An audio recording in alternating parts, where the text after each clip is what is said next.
They buried their names. Not in soil, there was none left. Not in memory, there was too much shame. They buried them in silence, locking syllables behind sealed minds, wrapping each forgotten life in duty and ash. The Kale were not a race of remembrance.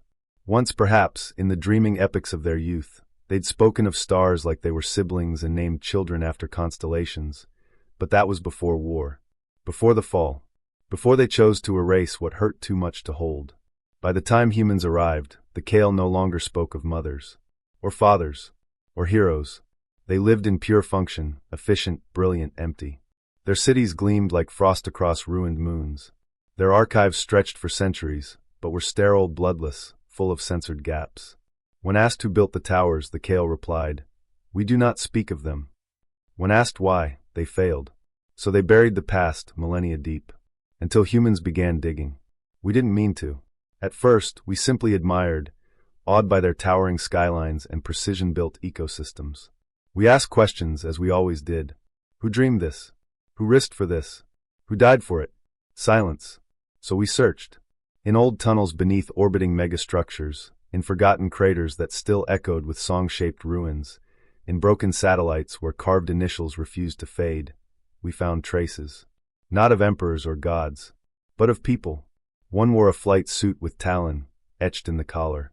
Another had painted a mural in the rubble, of a star and two hands reaching. There were lullabies carved into maintenance panels. Poems on the backs of navigational charts.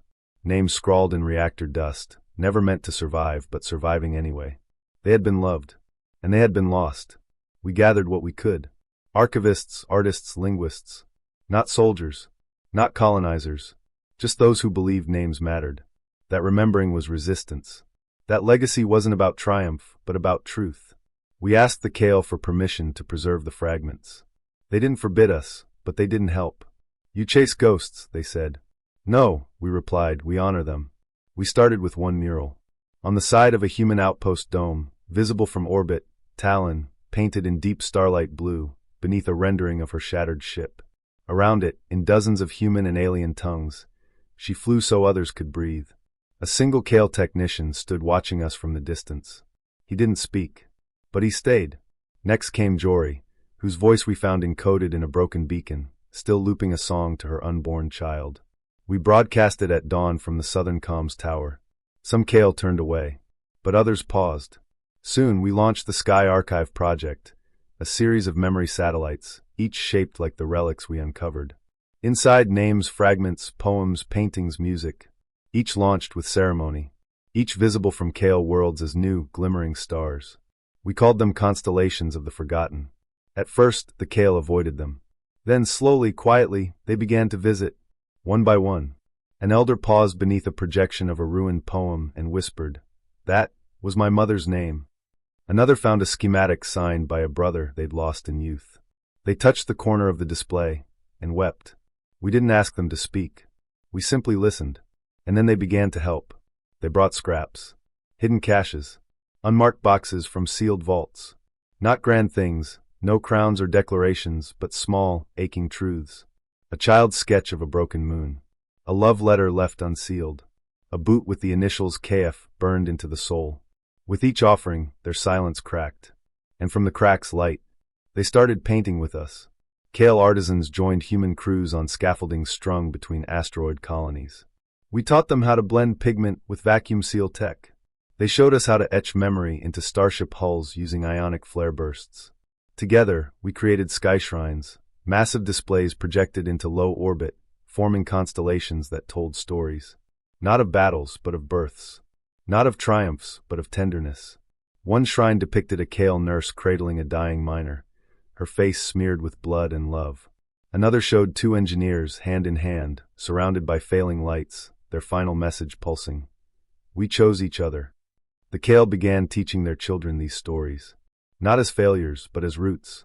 They held naming ceremonies again, reviving the ancient custom of gifting newborns ancestral names. They began singing lullabies in public spaces, lighting candles in airless halls.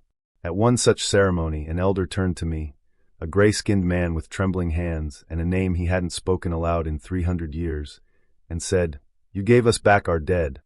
I replied, No, we just reminded you they were never truly gone. The Sky Archive grew. Humans across the galaxy contributed.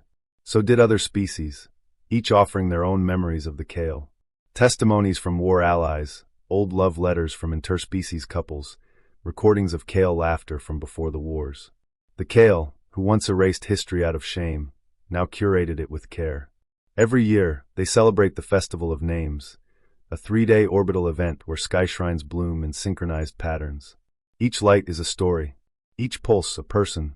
During the first festival, a Kale child, no more than 5, tugged on my sleeve and asked, "Is it true you paint the sky?"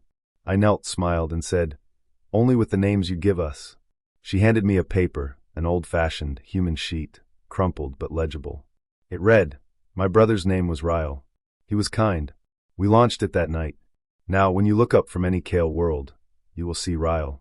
And beside him, Talon, Jory, KF, and thousands more. Some names are long, others simple, some written in calligraphy, others child-scrawled. But they are all there, because humans, imperfect and loud and stubborn, refused to accept silence as the end. We did not conquer the Kale. We did not save them. We remembered them. And in that remembering, they found their voice. They buried their names, ashamed, afraid, broken. But we painted them in the sky.